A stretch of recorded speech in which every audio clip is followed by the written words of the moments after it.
আপনারা সবাই অবগত আছেন 2025 সালের 1 সেপ্টেম্বর মহামান্য সুপ্রিম কোর্টের এক আদেশে বুনিয়াদী শিক্ষা দপ্তরে কর্মরত শিক্ষকদের চাকরি এক গভীর সংকটের মধ্যে এসে দাঁড়িয়েছে। সুপ্রিম কোর্ট বলেছে যে কর্মরত শিক্ষকদের নতুন করে টেট পরীক্ষা উন্নীত পাশ করতে হবে। শিক্ষার অধিকার আইন 2009 সালে চালু হয়। এই আইন চালু হওয়ার পরবর্তী সময় যারা নিয়োগপ্রাপ্ত হবেন তাদের টেট বাধ্যতামূলক, এতে আমাদের আপত্তি নেই। আমাদের বক্তব্য হলো যারা শিক্ষার অধিকার আইনের পূর্বে যে শিক্ষক শিক্ষায় নিয়োজিত হয়েছেন চাকরিতে ওনাদের যাতে টেট থেকে অব্যাহতি দেওয়া হয়।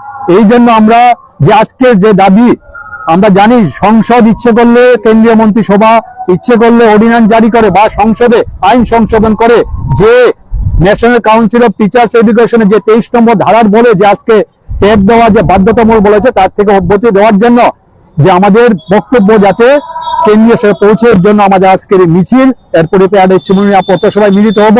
আমরা পরবর্তী সময় রাজ্যের মহামান্য রাজ্যপাল, রাজ্যের মুখ্যমন্ত্রী, রাজ্যের বিরোধী দলনেতা এবং আমাদের যে 3 জন সাংসদের প্রত্যেকের কাছে আমাদের দাবি সনদ তুলে দেবো যাতে কেন্দ্রীয় সরকারের দৃষ্টিতে নিয়ে যাওয়া যায় এবং আগামী 20 তারিখ থেকে শুরু হওয়া সংসদে বাদল অধিবেশনে যাতে আইন সংশোধন করে সিনিয়র শিক্ষকদের মর্যাদার প্রশ্নে যে টেট পরীক্ষা এটা থেকে অব্যাহতি দেওয়া হয়। এই দাবিতেই আজকে আমরা ত্রিপুরা সরকারি শিক্ষক সমিতি এইচবিরোড এবং ত্রিপুরা বেসরকারি শিক্ষক সমিতি এইচবিরোড যৌথভাবে আমরা আজকে মিছিল সংগঠিত করছি। আমাদের মধ্যে উপস্থিত আছেন সর্বভারতীয় শিক্ষক সংগঠনের অন্যতম সহসভাপতি তথা পশ্চিমবঙ্গের নিখিল বঙ্গ প্রাথমিক শিক্ষক সমিতির সাধারণ সম্পাদক ধ্রুবশেখর মন্ডল।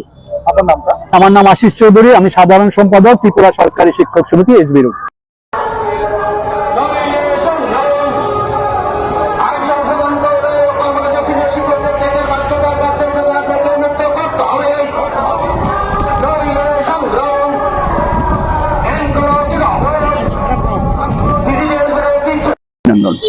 অভিনন্দন ত্রিপুরাবাসীকে। এবং তার সঙ্গে সঙ্গে আজকে শিক্ষক শিক্ষিকা যারা জড়ো হয়েছেন, আপনারা বুঝতেই পারছেন যে গোটা ভারতবর্ষের শিক্ষক শিক্ষিকারা কি অসুবিধার মধ্যে আছেন। আপনারা ইতিমধ্যেই শুনেছেন যে বাধ্যতামূলক টেট শিক্ষক শিক্ষিকাদেরকে বসতে হচ্ছে। কোনো পরীক্ষায় বসা শিক্ষকের ক্ষেত্রে কোনো সমস্যা নয়, কারণ শিক্ষকরা পড়াশোনার মধ্যে থাকেন। কিন্তু কোনো একটি নিয়ম বদল করার মধ্য দিয়ে, আইন বদল করার মধ্য দিয়ে গোটা শিক্ষক সমাজের একটা বড় অংশ, প্রায় গোটা ভারতবর্ষে 25 লাখ, আমাদের এ রাজ্যের ক্ষেত্রে প্রায় 3000 শিক্ষক শিক্ষিকা, তাদেরকে আবার নতুন করে পরীক্ষা দিতে হবে। এটা অমানবিক এবং আমরা মনে করি এই আইন শিক্ষক শিক্ষিকা সহ শিক্ষার ক্ষেত্রে প্রযোজ্য হওয়া উচিত নয়। তার জন্য আমরা কোর্টের লড়াই করেছি, কিন্তু সেই লড়াই আমরা দেখেছি 1 বছর সময় কেবলমাত্র আমরা বাড়াতে পেরেছি। কিন্তু এই ত্রিপুরার ক্ষেত্রে আরো অনেক বেশি সমস্যা আছে, কারণ এই টেট দিতে গেলে শিক্ষক শিক্ষিকাদেরকে HS 50% হতে হবে, 2 ইয়ার্স DLED পাস করতে হবে। আমাদের এই ত্রিপুরার অনেক শিক্ষক শিক্ষিকা আছেন যারা HS 50% নয়, যাদের DLED দেওয়া নেই, এমনকি মাধ্যমিক পাস নন এমন উপজাতি সম্প্রদায়ের কিছু শিক্ষক শিক্ষিকাও এই ত্রিপুরাতে আছেন। তাহলে তারা টেট দেবেন কি করে? তারা শিক্ষকতায় থাকবেন কি করে? এই অমানবিক যে ব্যবস্থাপনা, এই ব্যবস্থাপনা পরিবর্তনের জন্য আজকে দুটি সংগঠনে মিলে এখানে ত্রিপুরার ক্ষেত্রে আমরা রাস্তায় নেমেছি। গোটা ভারতবর্ষে শিক্ষক শিক্ষিকারা, লক্ষ লক্ষ শিক্ষক শিক্ষিকারা রাস্তায় নামছেন।